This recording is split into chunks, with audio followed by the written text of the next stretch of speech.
할렐루야. 우리 하나님의 은혜와 은총이 우리 모두에게 충만하게 임하시기를 간절히 기도합니다. 러시아의 대문호이자 사상가인 톨스토이에 얽힌 한 이야기가 있습니다. 하룻밤 그가 여행 중에 한 여인 속에 들렸습니다. 하룻밤 자고 그 다음에 또 여행지를 가려고 하는데 아침에 일어나 봤더니 그 집에 조그만 여자아이가 주인집 딸이 있었는데 그 아이가 병이 들어있는 겁니다. 근데 톨스토이가 그때 빨간색 예쁜 가방을 들고 있었던 거예요. 근데 그 여자아이가 그 톨스토이가 들고 있었던 그 빨간 가방이 갑자기 갖고 싶은 거예요.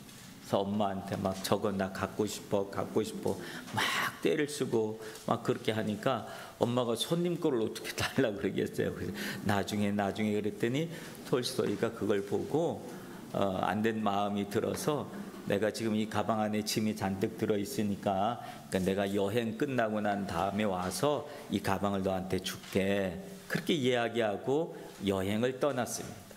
그 여행을 마치고 다시 돌아오는 길에 그 여인숙에 들려서 그 아이에게 그 가방을 주려고 했는데 와서 봤더니 그 아이가 그만 죽은 거예요.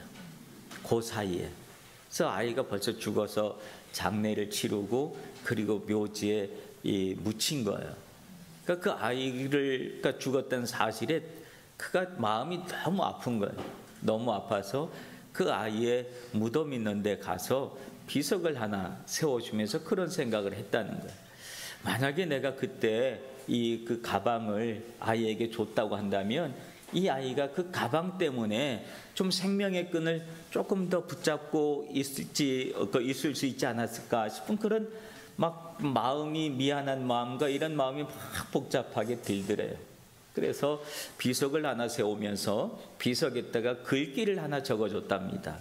그 글귀는 사랑은 미루지 말자 이렇게 말을 썼다고 하는 거예요. 여러분, 사랑은 미루지 말라라고 하는 말이 참 의미 있는 말이죠. 우리가 누군가가 나에게 사랑을 요구할 때가 있는데 그 사랑을 우리가 요구할 때는 받고 싶은 그때요. 그때 그 사랑을 주지 않으면 그 나중에 줄게 그러면 이미 그것이 늦어버리고 말고 나중에 그것 때문에 큰 후회를 하게 된다라고 하는 그런 의미가 그 속에 담겨져 있는 겁니다. 여러분, 이 사순절을 보내면서 우리가 여러분에게 누군가가 사랑을 요구하고 관심을 요구하고 나를 좀 봐달라고 그럴 때 봐주시길 바랍니다. 손을 내밀어 주시길 바랍니다. 그리고 그를 위해서 안아주고 중보하며 기도해 주시길 바랍니다. 그래야 후회가 남지 않습니다. 그 때를 넘기고 나면 나중에 후회가 남습니다. 그러므로 이 사순절을 사랑을 미루지 않는 여러분들 되시길 주님의 이름으로 축원합니다. 요즘 사순절을 보내면서 계속 예수님의 이야기, 예수님의 십자가 이야기를 계속해서 나누고 있습니다. 오늘 본문에 보면 한 가지 눈에 띄는 단어가 하나 있는데 그것은 십자가의 도라고 하는 말이 나옵니다. 우리가 한국어 성경으로 읽을 때 십자가의 도라고 이야기하니까 우리는 쉽게 이 도를 길도자로 이해를 해서 이건 십자가의 길이구나 라고 우리가 이렇게 쉽게 이해를 하고 그렇습니다. 근데 일본어 성경에서 봤더니 십자가의 도 미치라고 되어 있지 않고 뭐라고 나왔냐면 주지카노 고도바라고 나와 있어요. 십자가의 말씀이라고 하는 거예요. 근데 이 길이냐 말씀이냐, 근데 원어 성경에 보면 이 길을, 이 십자가의 도를 무엇으로 표현하고 있는가 하면 로고스로 표현하고 있어요. 그러니까 로고스는 하나님의 말씀이거든요. 그러니까 한국어 번역보다 일본어 번역이 훨씬 더 원문에 가깝게 번역을 하고 있다라고 하는 것을 볼 수가 있습니다. 어쨌든 십자가의 도가 되었든 또 십자가의 말씀이 되었든 우리는 그것이 무엇을 의미하는지 잘 압니다. 오늘 중요한 것은 우리가 그리스도인으로 십자가의 말씀, 십자가의 도, 그 길을 우리가 어떻게 걸어갈 것이냐라고 하는 것이 우리의 관심거리가 되어주는 줄로 믿습니다. 그런데 이 십자가의 도의 이야기, 이 십자가의 말씀에 대한 이야기가 어떤 사람에게는 미련한 것으로 비춰지는 사람도 있다라고 오늘 본문은 말씀하고 있습니다. 18절에 보면 십자가의 도가 멸망하는 사람에게는 미련한 것이다 라고 합니다. 십자가의 도를 미련하게 생각한 사람들이 있다고 하는 것이죠. 오늘 그 본문에 보면 그런 사람들은 어떤 사람들이라고 그러냐면 멸망하는 자들이라고 합니다. 그리고 23절에서는 이방인에게는 미련한 것이로되라고 하면서 십자가의 도를 미련한 것으로 생각하는 사람은 멸망하는 사람들, 이방인들, 이런 사람들은 십자가의 도에 대해서 아유 저런 미련한 얘기 왜 하필이면 저 십자가에서 막 이렇게 십자가를 그렇게 추구해버리고 만다라고 하는 것이죠. 그런데 우리 기독교에서 십자가의 이야기를 빼면 우리 기독교는 성립이 되지가 않습니다. 우리 기독교에서 가장 중요한 것은 바로 이 십자가의 이야기이기 때문에 그렇습니다. 여러분, 십자가는 무엇과 관련이 되어 있습니까? 죄와 관련이 되어 있다고 하는 거예요. 십자가는 로마의 사형 틀이에요. 그러므로 사람이 죽는 죄인을 십자가형으로 처벌하는 사형 틀이라고 하는 거죠. 그러므로 십자가는 무엇과 관련된 이야기입니까? 죄와 관련된 이야기다라고 하는 겁니다. 여러분, 우리 기독교에서는 죄에 대해서 흔히들 두 가지로 이야기를 하지요. 첫 번째 죄는 무슨 죄입니까? 원죄라고 합니다. 이 원죄는 무슨 죄입니까? 아담이 지었던 범죄, 아담이 하나님의 말씀을 어기고 선악과를 따먹은 그 사건, 그것이 최초의 범죄가 되어서 그래서 그 죄가 유전되어져서 내려온다라고 하는 것이지요. 그래서 어린아이가 태어나지만 그 아이가 아무런 죄 없이 태어난 것 같지만 사실은 유전죄, 즉 원죄를 안고 태어난다고 하는 거예요. 죄를 안고 태어난다는 게 아이 그 무슨 말이에요? 아이가 얼마나 이쁜데 금방 태어난 아이가 무슨 죄가 있다고 저 똘망똘망한 반짝이는 눈을 보세요. 무슨 죄가 있다고 그래요? 라고 말할 수 있지 모르지만 우리 성경에서는 우리는 뭐라고 이야기합니까? 그 안에 유전죄가 있다고 합니다. 두 번째 죄는 어떤 죄를 이야기합니까? 자범죄라고 얘기하죠. 자범죄는 무슨 죄를 얘기하지요? 내가 스스로 지은 죄입니다. 그 자범죄는 내가 알고 지은 죄도 있지만 내가 모르고 지은 죄도 그 안에 포함이 돼 있다고 하는 거예요. 우리는 살아오면서 여러 가지 자범죄를 지으면서 살아갑니다. 범죄 없이 살아가는 사람 아무도 없어요. 우리가 생각하는 범죄라고 하는 것이, 죄라고 하는 것이 어떤 사회적 형법이나 법률이나 이런 것을 의미하는 것도 있지만 그것보다는 이 땅에 살아오면서 필요한 사람들이 안에 있는 온갖 나쁘고 흉악하고 악한 생각들까지도 성경에서는 범죄라고 하는 거지. 우리가 머리로 마음속으로 생각한 것만 해도 그것은 죄라고 이야기합니다. 그러므로 이 땅에서 죄인이 아닌 사람은 아무도 없다는 거지. 아무리 선하게 살고 착하게 산 사람이라 할지라도 죄인이라고 하는 거지. 성경에서는 그래서 온 인류를 향하여 이 세상의 모든 사람을 향하여 뭐라고 이야기합니까? 의인은 없나니 하나도 없다라고 이야기합니다. 이 땅에 의인은 아무도 없는 겁니다.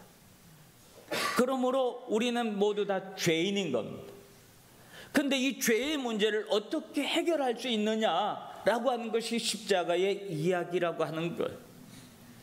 죄는 죄인이 죄의 문제를 대신 담당할 수 없습니다.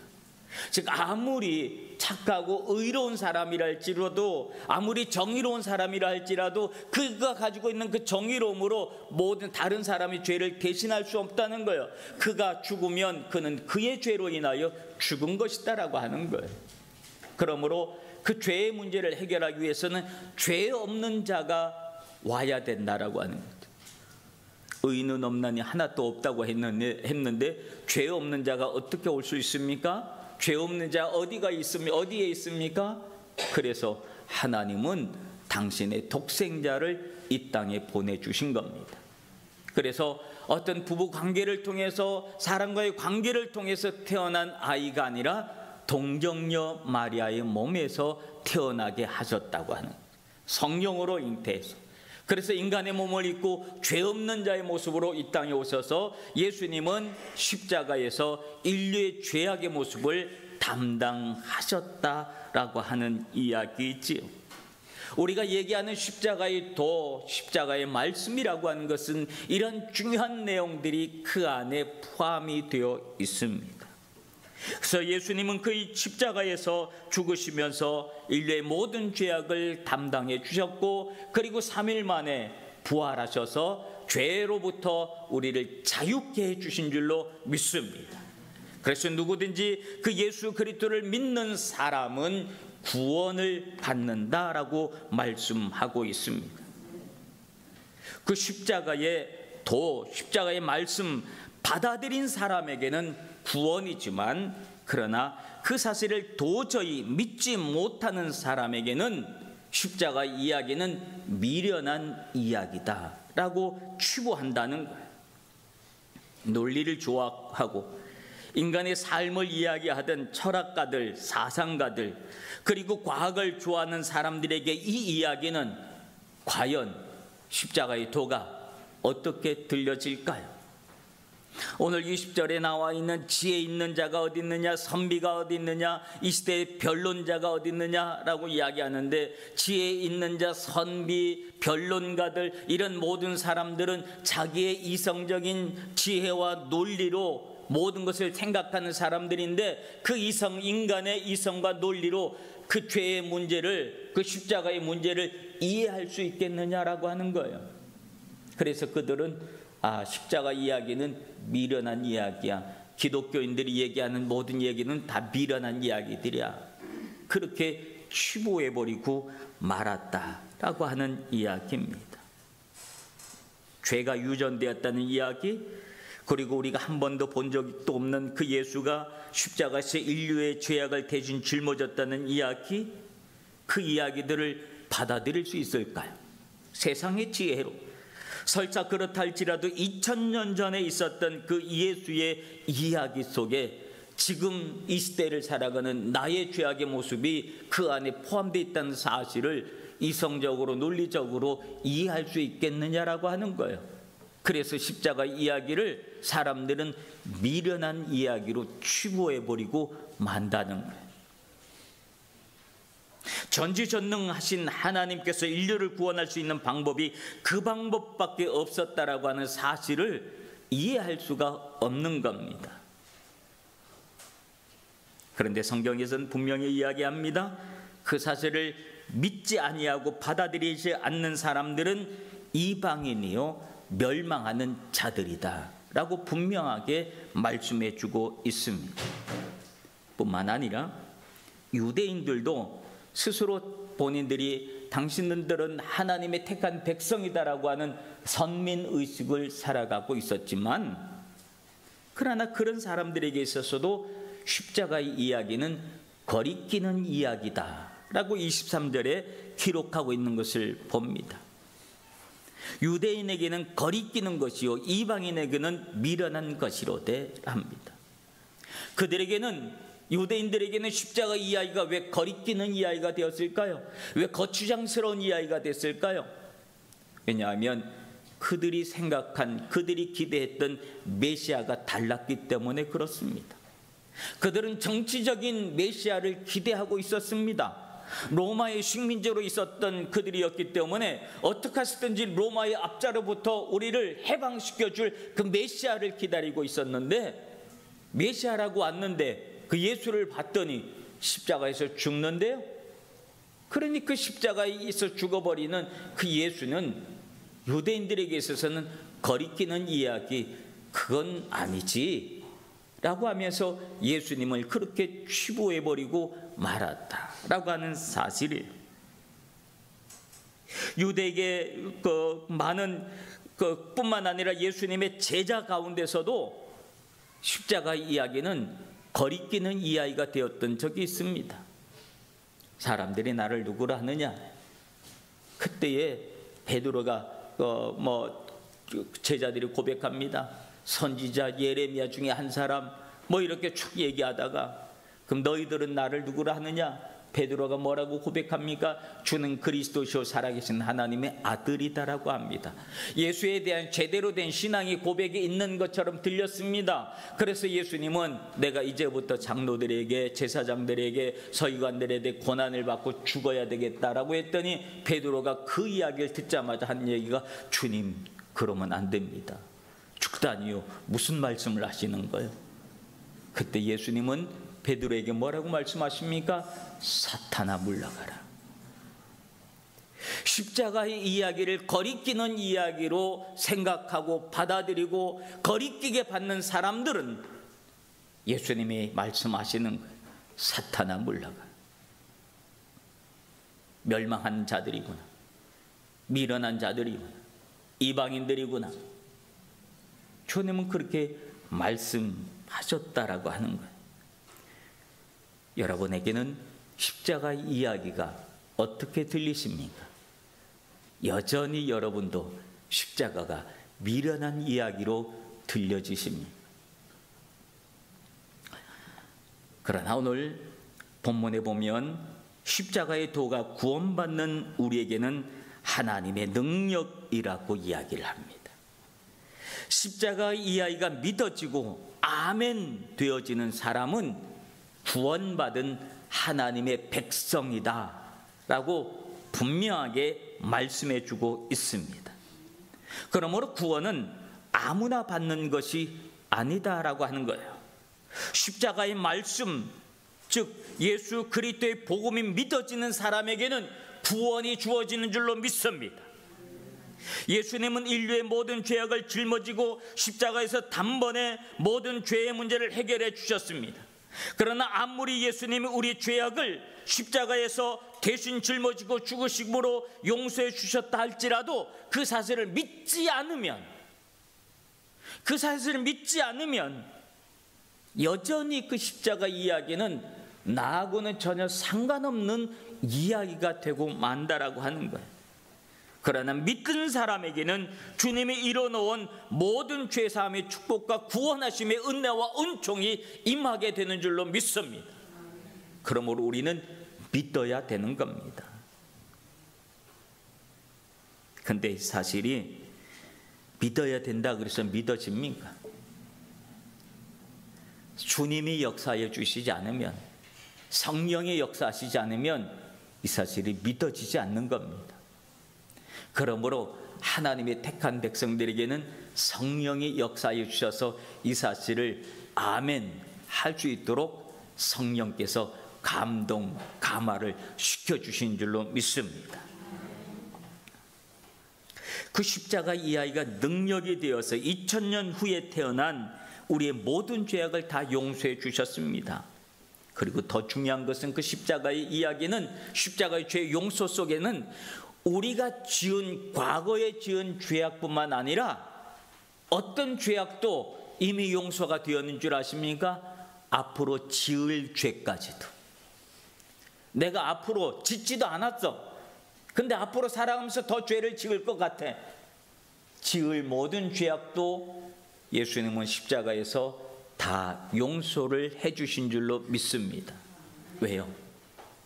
예수님은 2000년 전에 이 놀라운 역사를 이루어 주시고 2000년 후에 지금 이 시대 이 자리에 앉아있는 우리들의 죄악까지도 단번에 용서해 주셨기 때문에 그렇습니다. 그러므로 우리 후대의 아이들의 죄악까지도 인류가 끝나는 그 날까지 모든 죄악을 주님은 십자가에서 이미 해결하여 주신 줄로 믿습니다. 어떻게 그것이 가능합니까? 어떻게 그런 일이 있을 수 있습니까? 그것은 십자가는 능력이기 때문에 그렇습니다. 사람의 능력이 아니라 하나님의 능력이기 때문에 가능한 줄로 믿습니다. 하나님은 그 십자가에서 모든 사람이 구원을 얻도록 하는 능력을 주신 겁니다. 그래서 하나님의 구원의 능력은 사람으로는 할 수 없을 때 하나님으로는 다 하실 수 있느니라 어떤 일까지도, 바늘구멍에 낙타가 들어가는 문제까지도 하나님은 다 할 수 있다라고 말씀해 주신 줄로 믿습니다. 아무리 흉악한 사람이라 할지라도, 아무리 악한 사람이라 할지라도, 아무리 못된 사람이라 할지라도 하나님의 구원하시기로 작정하셨으면 그 사람은 반드시 하나님의 때가 되어주면 구원의 놀라운 역사가 임하게 될 줄로 믿습니다. 예수님 우편에서 함께 십자가에 매달렸던 강도가 있지요. 그 사람 얼마나 나쁜 죄를 지었던, 흉악한 죄를 지었던 사람입니까? 우편과 왼편에 예수님과 함께 십자가에 달린 두 강도가 또 있었잖아요. 예수님은 죄 없이 십자가에 달렸지만 양편 두 강도는 자기 죄로 십자가에 달린 겁니다. 십자가의 형으로 죽을 만큼 그들은 흉악한 사람들이었지만 마지막 그 순간에 오른편에 있는 강도는 주님의 나라가 임할 때 나를 기억하옵소서라고 하는 이 간절한 부름 때문에 그는 그 마지막 순간에도 내가 오늘 나와 함께 낙원에 있으리라 하면서 한평생 죄를 지면서 살아왔던 사람이었지만 하나님이 택하셨으니 그가 마지막 순간에라도 구원을 얻게 된 줄로 믿습니다. 왜요? 하나님의 능력 때문에 그렇습니다. 그러므로 2000년 후에 태어난 우리들, 예수님과 전혀 상관이 없을 것 같은 나라에서 태어난 지금 이 자리에 앉아있는 우리에게도 그 구원의 소식이 전해지고 나를 위하여 십자가에 못 박혀 돌아가셨다는 그 사실을 우리가 아멘하고 믿어지게 되어지니 성령의 역사하심이 분명하십니다. 그러므로 그 성령의 역사하심이 있기 때문에 오늘 우리는 예수를 나의 구주로 고백할 수 있게 되어진 줄로 믿습니다. 그래서 구원 얻은 이들에게는 십자가의 도가 하나님의 능력이 된다라고 말합니다. 오늘 이 시간에 이 자리에 앉아있는 우리 모두에게는 하나님의 능력으로 임한 그 구원의 은혜를 임한 줄로 받게 된 줄로 믿습니다.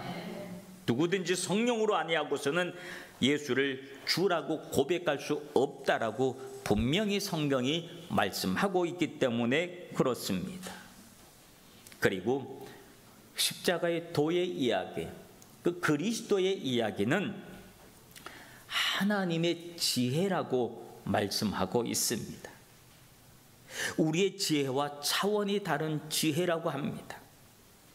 하나님이 인류를 구원하시기 위한 하나님의 계획, 하나님의 지혜, 그것이 그리스도요 십자가라고 오늘 본문은 말씀하고 있습니다.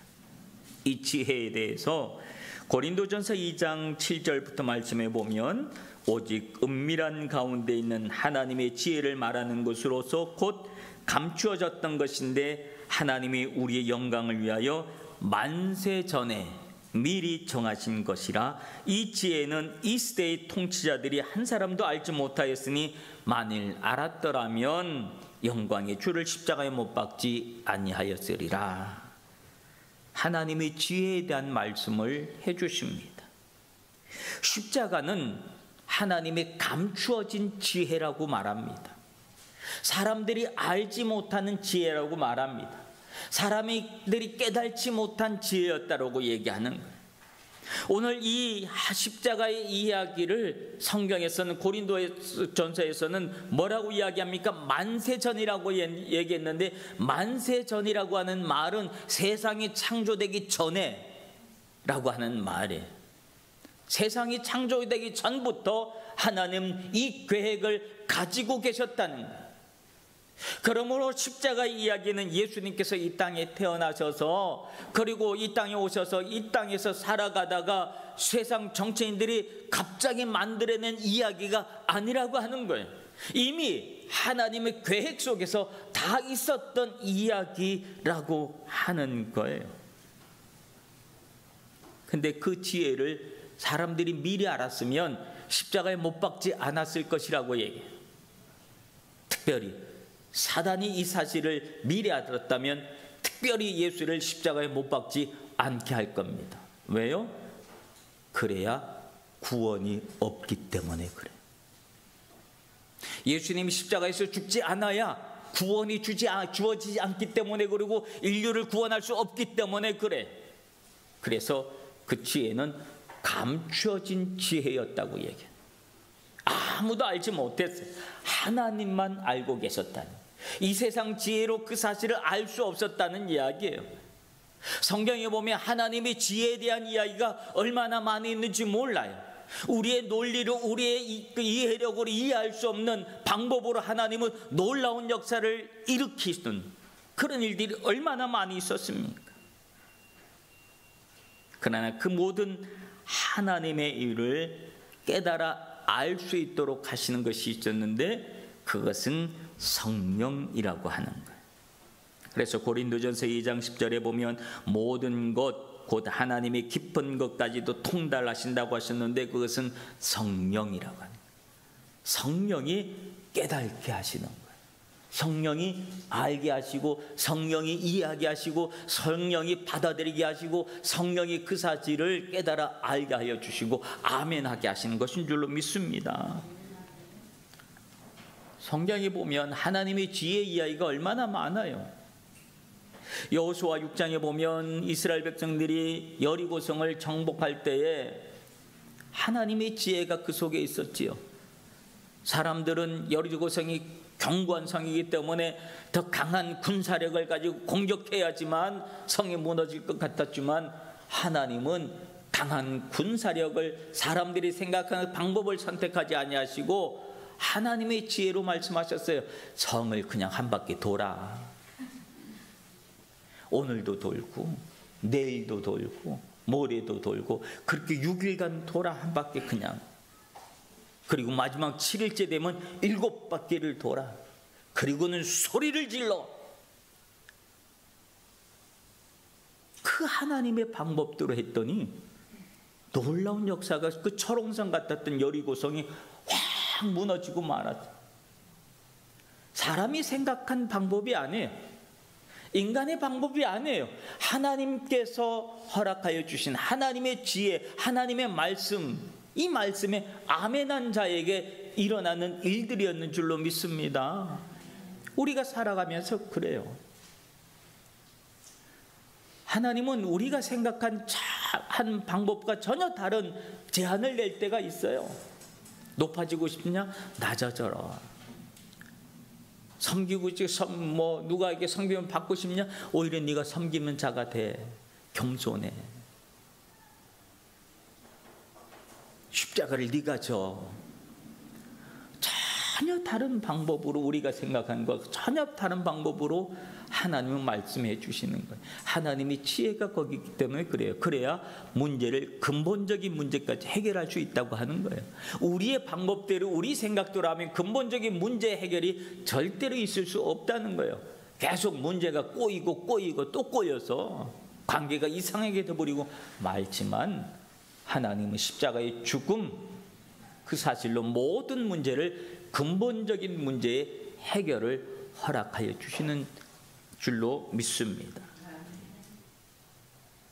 십자가 이야기 마찬가지입니다. 인류를 구원하시기 위한 인간은 도저히 이해할 수 없는 하나님만의 지혜였던 겁니다. 그 하나님의 지혜는 이 시대에, 한 시대에 머물러 있지 아니하고 이 세상 끝날까지 하나님의 택하신 백성을 구원해 내기 위한 놀라운 일들로 계속적으로 일어나고 있는 줄로 믿습니다. 그 하나님의 지혜 속에 오늘 이 자리에 앉은 우리 모두가 포함되어 있다는 사실에 감사하는 여러분들이 되시기를 주님의 이름으로 축원합니다. 사랑하는 성도 여러분, 십자가의 도에 대한 이야기는 얼마나 많은 이야기를 담고 있는지 모릅니다. 십자가의 도를 둘러싸고 그 사실을 믿느냐 믿지 않느냐, 이 사실이 구원받은 자와 멸망할 자로 구분되어진다는 겁니다.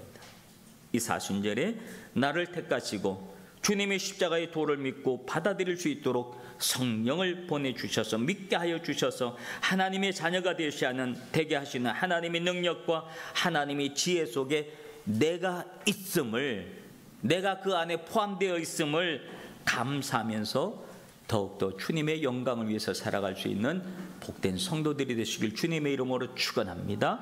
기도하겠습니다.